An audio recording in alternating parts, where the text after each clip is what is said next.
Broz finally আরেকটা international trip loading. তবে ট্রিপের আগে যে কাজটা মোস্ট ইম্পর্টেন্ট সেটা হচ্ছে ট্রিপের ভাইব অনুযায়ী শপিং করা। শপিং করবো আমরা ইরামবিড়ি থেকে, কিন্তু ইরামবিড়িতে তো শুধু স্নিকার সেল করে, বাকি শপিং কই থেকে হবে? সব শপিংই হবে ইরামবিড়ি থেকে, কারণ ইরামবিড়ির মিরপুর 12 আউটলেটটা এখন কমপ্লিট লাইফস্টাইল শপ।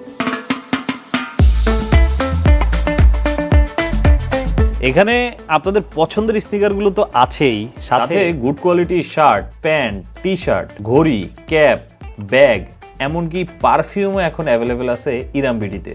আর এবার যেহেতু যাচ্ছি মিডল ইস্টে, আমাকে নিতে হবে মিডল ইস্টের ভাইবের কিছু। তাই ইরামবিডি থেকে প্রথমে আমার যেটা দরকার সেটা হচ্ছে এই জুব্বা, যেটাকে সম্ভবত আরবরা বলে থোপ, এবং ইরামবিডিতে এটার হিউজ কালেকশন আছে।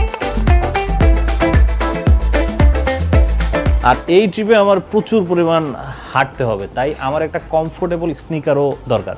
কিন্তু ইরামবিড়িতে এসে মোটামুটি কনফিউশনে পড়ে গেছি, এত স্নিকার কোনটা নিব, তুমি আমাকে সাজেস্ট করো। আপনি নিউ ব্যালেন্সে এটা দেখতে পারেন, রেবেলের যে স্নিকারটা ফাইনালি চুজ করতে পারছি সেটা হচ্ছে নাইকি এয়ার 270। এর সাথে একটা শ্যাকেট পছন্দ হয়েছে, সেটাও নিয়ে নিছি। এক জোড়া স্লাইডসও পছন্দ হয়েছে, সেটাও নিয়ে নিছি। মানে শপিং এর আর কোনো কিছু বাকি নাই। এই ট্যুরের জন্য আমার যা যা শপিং করা লাগবে সব ইরামবিড়ি থেকেই হয়ে গেছে। অ্যান্ড ব্রোজ, ভাইমোস Sunny is ready for Middle East tour. দেখা হবে নেক্সট ভিডিওতে।